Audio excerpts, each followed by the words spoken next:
क्या आप जानते हैं हमारे देश में सास बहू की लड़ाई सारी लड़ाइयों में सबसे बड़ी है और 27% डिवोर्स केसेस के पीछे जो कारण होता है उसमें सास की एक बहुत अहम भूमिका है।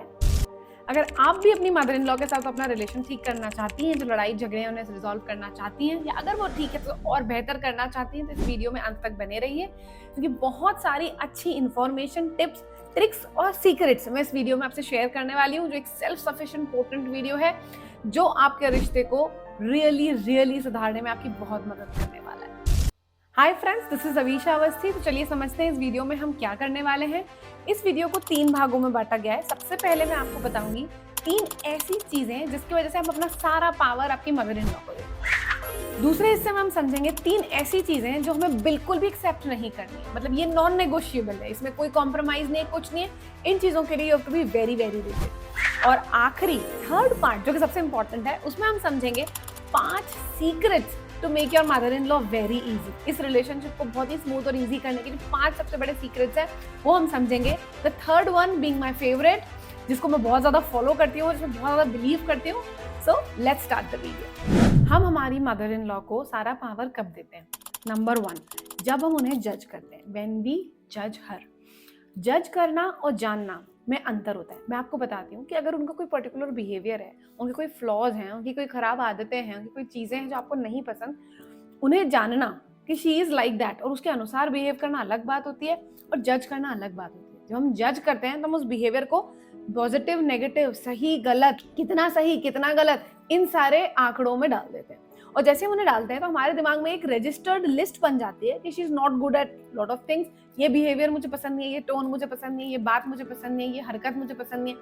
तो वो जैसे ही जजमेंट की लिस्ट रेडी होती है, अब जब भी वो ऐसा करेंगी, जो कि वो करेंगी, जब भी वो ऐसा करेंगी, तब आपके दिमाग में बजेगी घंटी और आपके इमोशंस हो जाएंगे डिस्टर्ब। अब आपके इमोशंस को डिस्टर्ब करने की पावर आपने किसको दे दी? उनके हाथ में। तो अगर आप उन्हें जज करोगे, वो पावर उनके पास है। अगर आपने उन्हें जज करना बंद कर दिया और एज इट इज जस्ट जानना चालू कर दिया कि नहीं, मैं जज नहीं करूंगी, मैं जान लूंगी कि this is what she does, तो आपके बिहेवियर में बहुत ज्यादा अंतर आ जाएगा।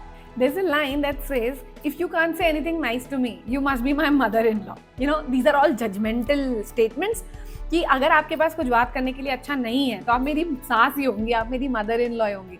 So if we see a mother-in-law with this perspective, with all these judgments, तो पक्का वो कुछ अच्छा भी कहने वाली होंगी तो हमें खराब लगेगा। So we have to take our power back and we don't have to judge her. दूसरी चीज जिससे आप अपनी पावर मदर इन लॉ को देते हैं या उनके पास ज्यादा पावर होती है, वो होती है उनसे एक्सपेक्टेशन रखकर। सी, उनसे आपकी अगर कोई एक्सपेक्टेशन है कि एक मदर इन लॉ को इस तरीके से बिहेव करना चाहिए, आपके बच्चों के साथ ऐसा बिहेव करना चाहिए, आपके पेरेंट्स के लिए ऐसा बिहेव करना चाहिए, ये जितनी भी सारी एक्सपेक्टेशंस आपके मन में होंगी, ये क्या करेंगी? एक्सपेक्टेशंस को क्लैश, क्योंकि उन्हें जो करना होगा वो वैसे ही करेंगे। Because she also has a certain set of behavior pattern, certain set of upbringing, and she also had an expectation list from you. आपसे भी उनकी आकांक्षाओं की और expectations की एक लिस्ट है। तो अगर आपकी कोई certain expectations उनसे होंगी तो वहाँ क्लैश आएगा। जैसे ही क्लैश आएगा तो आपको खराब लगेगा और पावर किसके पास है? उनके पास। So you do not have this expectation list at all with her. You know, I understand कि आपको सुनकर लग रहा होगा यार एक्सपेक्टेशन तो होगी, या घर में अगर हम साथ में रहते हैं या हम उनसे कभी मिलते हैं तो क्या हम उनसे एक्सपेक्ट ना करें? पर आप ये देखिए कि आपकी कौन सी एक्सपेक्टेशन आप ही को गम दे रही है। अगर आपकी कोई एक्सपेक्टेशन है वो आप ही को परेशान कर रही है, क्योंकि वो तो वही करेंगी जो उन्हें करना होगा, जो उन्हें सही लगा होगा। तो उस एक्सपेक्टेशन के चक्कर में हमारी तो पावर चली गई ना, क्योंकि वो एक्सपेक्टेशन ने हमें रुला दिया, हमें परेशान कर दिया, हो सकता है हमारे हस्बैंड के साथ भी लड़ाई झगड़े करवा दी। तो इस एक्सपेक्टेशन किस काम की? दूसरा, एक्सपेक्टेशंस फ्रेंड्स तब बहुत ज्यादा बन जाती है जब हम किसी के लिए बहुत अच्छा करते हैं। हमने उन्हें गिफ्ट दी, हमने उनकी सेवा करी, हमने उनका ध्यान रखा, तो हम ये सोचते हैं मैंने इतना करा, उसके बावजूद उन्होंने ऐसा करा, मेरे ऐसे करने पे उन्होंने ऐसा बोल दिया, उन्हें इतना तो समझना चाहिए था, तो मैं ऐसा क्यों कर रही थी? तो ये जो लेन देन है ना, ये जो तोल मोल, मैं दूं तू दे, ये रिश्तों में नहीं चलता। अगर आपने ये वाला प्रपोजिशन बना के रखा है, चाहे उन्होंने बना के रखा हो, अभी मैं कह रही हूँ कि ये वाला वीडियो आप अपने पर्सपेक्टिव से देखिए, ठीक है? और क्या नहीं करने देना है वो भी मैं आपको आगे आने वाले वीडियो में बताने वाली हूँ कि 3 ऐसी चीजें जो बिल्कुल भी टॉलरेट नहीं करनी। So we are coming to that, but right now we only have this power within us that we can regulate ourselves. और हम इसलिए रेगुलेट नहीं कर रहे हैं प्राइमरीली कि रिश्ता बहुत ठीक हो जाए, हम इसलिए रेगुलेट कर रहे हैं कि आपकी मानसिक स्थिति, आपका मेंटल स्टेटस, आपकी मेंटल हेल्थ, आपके इमोशंस अच्छे रहें, because you have lot of things to do. And the moment आपकी मेंटल हेल्थ, आपका इमोशनल स्टेटस, आपका इमोशनल इंटेलिजेंस ठीक होगा, वो रिश्तों पे उसका प्रभाव तो पड़ना ही है। सो कमिंग बैक कि अगर एक्सपेक्टेशन है तभी जाके तो एक्सपेक्टेशन क्लैश आएगा एंड आपका पावर आपकी मदर इन लॉ के पास चला गया। So do not have a list of expectation. तीसरी चीज जिससे हम पावर मदर इन लॉ को देते हैं वो है उन पे डिपेंड होगा। कुछ काम हमारे जीवन के, हमारे बच्चों के, हमारे घर के उन पे डिपेंडेंट है। The more dependency you have, the more power she has. अब being a family member, if you're living together or if you meet her often or she visits your place, अगर वो आपके घर पे आती हैं, like हमारे घर में being all family members, सबके कुछ ना कुछ काम होते हैं, ठीक है। पर ऐसे कोई भी काम उनके पास नहीं होना चाहिए जिन पे आप डिपेंडेंट हैं। चाहे आप उसके लिए हाउस हेल्प रख लें, चाहे आप उसके लिए कुछ भी करें, मगर the more dependency that you have, the more power she has. तो आपकी डिपेंडेंसी उन पे लीस्ट होना चाहिए, चाहे वो खाना हो, चाहे वो घर के काम हो, चाहे वो पैसा हो, चाहे आपके बच्चे पालना हो। और आप आज रिफ्लेक्ट करिए कि आपकी किन किन चीजों पर डिपेंडेंसी है, और आप देखेंगे कि जिन जिन चीजों पर डिपेंडेंसी है वहां जाके कहीं कहीं कई सारी जगहों पे क्लैश आ रहे हैं। So you have to refrain from being dependent on her, right? नहीं तो वो जोर से बोलेंगे कि रसोड़े में कौन था and you need to answer. अब ऐसी 3 चीजें जो आपको किसी भी कीमत पे एक्सेप्ट नहीं करनी। Number 1, body shaming. अगर आपके रंग को लेकर, वेट को लेकर, हाइट को लेकर, बालों को लेकर, कोई बीमारी को लेकर, किसी भी तरीके के बॉडीली फिजिकल अपीयरेंस को लेकर अगर आपको टैग करा जाता है, ताने मारे जाते हैं, तो आपको ये बिल्कुल भी सहन नहीं करना है। दोस्तों, ये चीजें कितने डीप डाउन हमारे सबकॉन्शियस में उतरती हैं और कितना ज्यादा हार्म हमको लॉन्ग रन में करती हैं, इसका आपको अंदाजा नहीं। And this passes on to the generations also. तो आपकी इमोशनल वेलबींग के लिए बहुत ज्यादा जरूरी है। तो अगर आपकी शादी के बाद कभी भी, या अगर आपकी शादी को समय हो गया और ऐसा आपके साथ हो रहा है, तो this is the thing that you have to take strict action. आप उन्हें साफ बोलिए कि मैं कैसी दिखती हूँ, मेरा कैसा रंग है, या कुछ भी ऐसी चीज है, उस पर कमेंट करने का अधिकार किसी को भी नहीं है। अगर मेरी जो बिहेवियर है, मेरे जो आदतें हैं, उसमें अगर आपको कोई प्रॉब्लम है तो आप बेशक मुझे बताइए, मैं उस पर काम करूंगी। क्योंकि आपकी बॉडी, आपका जो फिजिकल अपीयरेंस, आपका रंग, ये चीजें आपके कंट्रोल में नहीं है और ऐसा ही है, इसको आप रातों रात बदल नहीं पाएंगे। तो इन चीजों को जितना आप सुनेंगे, आपके रिश्ते के अंदर एक दरार बनती चली जाएगी और आपके मन में जो सेल्फ इमेज है, आपका जो सेल्फ कॉन्सेप्ट है, उसको बहुत ज्यादा हर्ट होगा और बहुत ज्यादा चोट पहुंचेगी। और जितना आप सुनेंगे उतना आपको सुनाया जाए। वही इंसान को सुनाया जाता है जो इंसान सुनता है, क्योंकि आपका एटीट्यूड कैसा है कि मैं तो इग्नोर कर रही हूँ, ठीक है, कौन ध्यान दे, बट एक्चुअली वो धीरे धीरे चीजें आपके अंदर सिंक इन हो रही हैं। और अगर आप डायरेक्ट नहीं कह पाते हैं तो you can say via your husband, via your sister in law, anybody. And नहीं तो आप क्लियर जब भी कमेंट हो तो कहिए कि मेरे रंग के ऊपर, मेरे वजन के ऊपर, मेरे मोटापे के ऊपर आप मत बोलिए। और आप ये क्लियर कर सकते हैं कि अगर आप मेरी केयर करते हैं तो मुझे समझ में आ गया, फिर मुझे एक बार ही समझ में आ गया कि मुझे मेरा वजन बढ़ाना है, मुझे मेरा वजन घटाना है। तो इस पे बार बार कमेंट करना मुझे परेशान करता है एंड ये चीजें मैं नहीं सुनूंगी। दूसरी चीज जो आपको बिल्कुल एक्सेप्ट नहीं करनी है वो है physical, sexual, mental, emotional abuse. अगर कोई आप पे हाथ उठाता है, कोई आपको गाली बकता है, कोई आपके पेरेंट्स को गाली बकता है, कोई अपशब्द में आपसे बात करता है, आपके बारे में बुरा भला बोलता है, जोर से चीखता चिल्लाता है, तो इस चीज को आपकी मदर इन लॉ से आपको बिल्कुल भी एक्सेप्ट नहीं करना है। अगर वो ये चीजें करती हैं तो you really have to take either a legal action और आपको बैठकर उनसे बातें करनी है। So this is one kind of a behavior that is not at all acceptable from your mother-in-law. तीसरी चीज जो आपकी मदर इन लॉ से हम बिल्कुल एक्सेप्ट नहीं करेंगे वो होगा कि आप अपनी जिंदगी कैसे बिताएंगे। मतलब क्या आपको काम करना है, आपको नहीं करना है, अगर करना है तो आपको क्या करना है, आपको पढ़ाई करनी है, नहीं करनी। देखिए, आपका जीवन बहुत प्रेशियस है, इसको आप किस तरीके से बिताएं ये डिसीजन आपका होना चाहिए और इस डिसीजन के अंदर किसी और का टेक नहीं होना चाहिए। Your husband has to be involved, though your husband should not be the last resort कि आप उनसे पूछेंगे, if he allows you तो आप करेंगे। आपका जीवन है और आपका शादी के बाद वाला जो समय है वो मैक्सिमम टाइम है आपके जीवन में। So the maximum time of your life हमको किसी की सेवा करते रहनी है, घर के किसी के काम करते रहने हैं, उनकी एक्सपेक्टेशंस को मीट करते रहना है, इसमें उनको नहीं करना। You should not do anything that you regret on the death bed, right?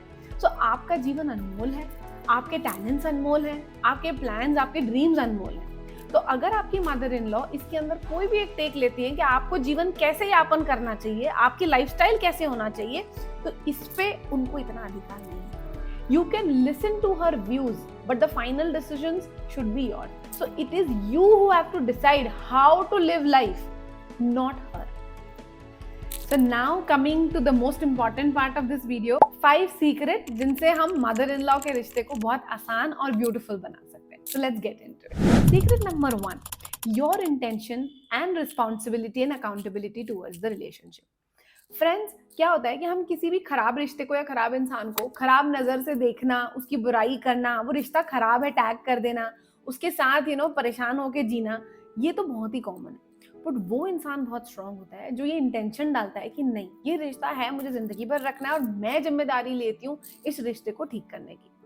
और ऐसा नहीं है कि इस रिश्ते की या ये जिम्मेदारी लेके आपको बहुत कुछ सहन करना है। मैं आपको वीडियो में बहुत सारी चीजें सिखा रही हूँ, मैं आगे आने वाले 4 सीक्रेट्स पे आपको बताऊंगी। अगर आपके दिमाग में जैसे ही इंटेंशन हुआ, जैसे आपने चूज करा, तो यूनिवर्स आपको, ईश्वर आपको वो सारे रास्ते दिखाना चालू कर देगा, वो चीजों पे आपका ध्यान जाएगा। Look, you already have an intention because you landed on this video. आप ये वीडियो देख रहे हो, ये इस बात का सबूत है कि आप उस रिश्ते को और उन चीजों को और आपके मेंटल हेल्थ को ठीक करना चाहते हो। तो मैं आपसे ये कहूंगी कि हर चीज मेंडेबल है, बस एक ये इंटेंशन डालना या अकाउंटेबिलिटी लेना कि नहीं यार ठीक है, सामने वाला कैसा भी हो, आई टेक दिस रिस्पॉन्सिबिलिटी, या at least I set an intention कि मेरे जीवन में ये रिश्ता आज जो खरखर था उतना खराब तो नहीं होगा, उसको ठीक करने की मैं जिम्मेदारी लेती हूँ। देखिए, हमारे देश में भी जब ब्रिटिशर्स का राज था, बहुत खराब था, उन्होंने हमारा बहुत ज्यादा नुकसान करा, इतने साल हमारे देश के गुलामी में चले गए। बट जैसे ही हमारे अंदर ये इंटेंशन आया, जैसे ही ये रिस्पॉन्सिबिलिटी हमने डिसीजन लिया, तो हमने देश को आजाद करा। ऐसे बहुत सारी चीजें आपने भी करी होंगी और ये बहुत सारे एग्जाम्पल्स आपके सामने हैं। मगर कई बार हम इन रिश्तों को जो खराब होते हैं ना, उन्हें खराब नजरिए से देखना चालू कर देते हैं। हम ना तो उसकी रिस्पॉन्सिबिलिटी लेते हैं, ना हमारा ये इंटेंशन होता है। हम ये कहते हैं खराब है और हम चाहते हैं कि कोई एक्सटर्नल चीज हो जाए, ये इंसान बदल जाए, कोई बिजली गिरे इनके ऊपर, कोई आकाशवाणी हो जाए। ऐसा नहीं होता है। It is only you who has to work. So if you at all want a sane relationship with your mother-in-law, today you need to set an intention and take responsibility कि मैं इस रिश्ते को ठीक करूँगी, and this is the first step. Number 2, the secret number 2, look at her with empathy and not judgment. आप उन्हें एक जजमेंट की निगाह से, जो मैंने आपको पहले भी बताया था, जब तक आप देखेंगे तो आप खुद परेशानी में रहने वाले। और एम्पैथी से देखना, कंपैशन से देखना क्या होता है, see we all are victims of victims. आपकी मदर इन लॉ को एक बार अगर हम साइड में करें और आपकी अगर मदर या फादर को भी लाएं, तो दे ऑल्सो हैव फ्लॉज। ठीक है, उन्होंने भी उन परवरिश में कुछ ना कुछ तो कमियां करी होंगी, कुछ ना कुछ चीजों को लेके आपके मन में वुंड्स होंगे कि उन्हें ऐसा नहीं करना चाहिए था, उनकी वजह से मेरा करियर ये हो गया, उनकी वजह से ये हो गया। In fact you must be thinking कि उनकी वजह से मुझे ये mother in law. There can be lot of reasons friends. मगर आप ये देखिए कि हम सब विक्टिम्स ऑफ विक्टिम्स हैं। हर इंसान जिसको जो सबसे सही लगता है वो वही करता है। There is no other option. कोई भी इंसान जानबूझकर नहीं उठता है कि चलो यार आज तो ऐसी की तैसी करेंगे और आज तो खराब करेंगे। ये हमें लगता है। सामने वाला, in fact a person who does a murder also feels the murder is right while he और शी डज द मर्डर। सो आप जब वो एम्पैथी की निगाह से देखेंगे तो आप इस चीज को, उस परत के पीछे देख पाएंगे कि ये इंसान क्यों करता है वो जो कर रहा है। आप उसकी जर्नी को समझ पाएंगे और भले आप उस इंसान को न बदलें, उस जर्नी का कुछ ना करें, बट द मोमेंट आपके अंदर वो एम्पैथेटिक आएगी, जो पेन है ना, वो जो पेन है वो कंपैशन और करुणा में बदलना चालू कर देगा। And that would be the second step to a beautiful relationship with your mother in law. Now the third secret, and this is as I told you my favourite one, become an emotionally intelligent person. A person in a family who's the most emotionally intelligent is most happy and sane. और इसी इंसान में वो ताकत होती है कि वो लड़ाई झगड़े बंद कर सके और घर में प्यार एस्टैब्लिश कर सके और कितने ही रिजिड और कितने ही खराब आदतों को बदल सके। So you need to work on your emotions. आप अपने इमोशंस पे, अपनी इमोशनल वेलबींग पे काम करिए। ऐसे जीवन में बहुत सारे लोग हैं जो खराब हैं, जो बहुत ही खराब चीजें कर रहे हैं, बट उससे अफेक्ट सबसे ज्यादा किस पे पड़ रहा है? मेरे इमोशन पे। और मेरे इमोशन कहाँ जनरेट होते हैं? मेरे अंदर। तो अगर वो इमोशंस आपके अंदर जनरेट होते हैं तो वो पावर आपके अंदर होगी ना कि उनको कब जनरेट करना है, कितनी मात्रा में जनरेट करना है। मैंने एक वीडियो बनाया है, वो वीडियो भी मैं यहाँ पे डाल दूंगी, अगर पॉसिबल हो तो आप वो वीडियो देखिए। So maybe it will help you with your emotions. Friends, trust me, ऐसा मोमेंट आता है कि सामने वाला इतना ही बुरा भला क्वेश्चन भी बोले, हमें फर्क नहीं पड़ता अगर हमें हमारे इमोशंस को मैनेज करना आता है। Because you can not go in to her head and change the responses. मगर द मोमेंट आप अपने इमोशंस को मैनेज करोगे, आपके रिस्पॉन्सेज चेंज होंगे, trust me, I guarantee you सामने वाले के रिस्पॉन्सेज चेंज होने ही है। And love is something that heals everything. और अगर वो हील ना भी करे, चले सामने वाला नहीं भी बदलता है, वो वैसा ही रहता है, तो भी आपके रिस्पॉन्सेज बदल जाएंगे, आपके इमोशंस बदल जाएंगे, आपके अंदर जो हार्मोन सिक्रीट होते हैं वो चेंज हो जाएंगे, आपकी जो बीमारी प्रोबेबिलिटी होने वाली थी वो चेंज हो जाएगी, आपके बच्चों पे आपकी जो चिड़चिड़ या फ्रस्ट्रेशन निकलने वाला था वो हट जाएगा। And there are so many positive aspects of becoming emotional intelligent and managing your emotions well. The fourth secret is learning to set boundaries and saying no. क्या होता है कि पहले तो हम हर चीज सब लोगों को खुश करने के चक्कर में, उनको प्लीज करने के चक्कर में करते जाते हैं और हमें पता चलता है कि हमें ही कुतर के खा लिया गया, राइट? और हमने अपना ही बहुत सारा नुकसान कर लिया। तो ये चीज आप फर्स्ट ऑन याद रखो कि रिश्तों की शुरुआत के समय ही आपको अपनी बाउंड्री सेट करनी है कि ये जो चीज है इसमें इंटरफेरेंस नहीं है, इसमें मेरे अपने डिसीजंस हैं, और इस तरीके से इस चीज को कम्युनिकेट करना, डायरेक्ट नहीं तो इनडायरेक्ट, नहीं तो अपने हस्बैंड के थ्रू या अपने पेरेंट्स के थ्रू आप करें। और अगर आपकी शादी को समय हो गया है, काफी समय हो गया है और बाउंड्रीज सेट नहीं है, सब खिचड़ी पक चुकी है, रायता फैल चुका है, तो आप आज शुरू करें। Make a list of things कि कहाँ पे मुझे बाउंड्रीज को सेट करने की आवश्यकता है, कहाँ पे इंटरफेरेंस बहुत ज्यादा है, कहाँ पे मैं नो नहीं बोल पाती हूँ, आप उनको लिखो। और जैसे मैंने आपको फर्स्ट पॉइंट में बताया कि setting an intention will start mending things.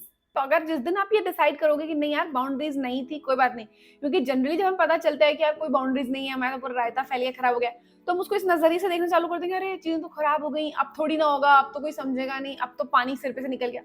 भैया मैं बिल्कुल इस चीज में यकीन नहीं करती, पानी कभी सर पे से नहीं निकलता है, ठीक है? आप अंदर चले जाते हो। तो अगर पानी आपको लगता है सर पे से निकल गया, तो आप ऊपर उठो, आप ऊपर उठिए, अपना पावर लीजिए। मैं हर अपने क्लाइंट को भी ये चीज कहती हूँ। और यहाँ एक बहुत इंपॉर्टेंट बात है कम्युनिकेशन, यानी कम्युनिकेशन आपको बहुत ग्रेसफुल रखना है। कई बार क्या होता है कि या तो हमें बहुत गुस्सा आता है, हम लड़ाई झगड़ा कर लेते हैं, तो आपकी टोन, आपकी भाषा, ये चीजें जो हैं ये आपके बिहेवियर को टैग करती है। मान लीजिए आपने बहुत सारा कुछ अच्छा करा, पर अगर आपने चिल्ला दिया, 4 बात बोल दी, बस वो बात वहां 0 हो जाती है। तो मैं आपसे रिक्वेस्ट करूंगी कि आप अपने मार्क्स फुल रखिए, जैसे रिस्पेक्टफुल लैंग्वेज में बात करना, अपनी टोन रेज नहीं करना, गाली गलौज नहीं करना, ये सारी चीजें आपको नहीं करनी। अब जब आप ये बैलेंस जमाएंगे कि boundaries, no, with a good language, with a good character, with managing good emotions, तो आपको ऐसा नहीं लगता है कि चीजें बहुत स्टेबल हो जाएंगी? एटलीस्ट आपके एंड पे तो बहुत हो जाएंगी, और इवेंचुअली वो रिश्ते में और आपकी मदर इन लॉ को भी स्टेबलाइज कर ही देंगे। Number 5 is make a feel good list. आपको क्या चीजें अच्छी लगती हैं, आप कौन हो, आपकी क्या हॉबीज हैं, क्या खाना आपको पसंद है, क्या पहनना, कहाँ जाना, किन लोगों से मिलना, क्या बात करना, अकेले में भी क्या कोई किताब पढ़ना, आपको क्या पसंद है। सो create a feel good list and visit it often, follow it often, और उनको बहुत हद तक करिए। कई बार इन चक्रों में इतना उलझे होते हैं कि हम अपने आप को खो देते हैं। तो एक इंसान जो अपनी पूर्ति करता होता है, वो इन चीजों को सहन करने की, इन चीजों में बदलाव लाने की क्षमता ज्यादा है। So you have to have a feel good list and do all these things. For example, अगर आपको समोसा खाना पसंद है तो आप समोसा खाइए, बेहिचक समोसा खाइए, घर में आग लगी हो तो भी आप समोसा खाइए। ये जो कॉन्सेप्ट है ना कि नहीं परेशानी है तो परेशान हो, इसकी वजह से हम बहुत सारी बार परेशान होते हैं। सो create a feel good list. अगर आपकी लिस्ट ये नहीं है, बहुत समय से आपने इस पर रिफ्लेक्ट नहीं किया, तो आज बैठिए, मेरे कहने पे, मेरे रिक्वेस्ट पे करिए। अगर आपने ये वीडियो देखा, मैंने ये एफर्ट डाले कि मैंने आपके लिए वीडियो बनाया, so you owe me this. I request you to do this. In fact, if you could share this in comments below, so ये दूसरे लोगों को भी encourage करेगा. So for all the girls, I must say, having a feel good list, what makes me happy list is very very important. तो आपके कोई सवाल हो तो आप मुझसे कमेंट सेक्शन में पूछिए। कोई पर्टिकुलर सेक्शन है इस वीडियो का जिसके बारे में और आप डिटेल में कुछ जानना चाहते हैं, तो just let me know, I will make a video. And I want to tell you, I really appreciate कि आप इस वीडियो को यहाँ तक देख रहे हो। आपका एक इंटेंशन है रिश्तों को और जिंदगी को ठीक करने का, और आप इस पे काम कर रहे हो। That's great and I really respect you for that. And if you have not subscribe to my channel yet, तो प्लीज इस चैनल को सब्सक्राइब करिए, क्योंकि इसी तरीके के बहुत ही practical, portable and powerful content मैं आपके लिए लाती हूँ, जो आपकी जिंदगी में इमीडिएट चेंज लेकर आए। और फ्रेंड्स, ये तो हो गया, मैंने कोशिश करी आपकी कई सारी चीजों को रिजॉल्व करने की, बट लाइफ में ऐसी बहुत सारी और समस्याएं भी होती हैं जो प्रोबेबली हम इतने आसानी से सॉल्व नहीं कर पाते हैं। सो उसके लिए I do take one on one counselling sessions. तो इस वीडियो के डिस्क्रिप्शन में एक लिंक है, वहां जाकर आप मेरे साथ एक one on one counselling session book कर सकते हैं, and I will try my level best to resolve all your issues. Thank you so much for watching.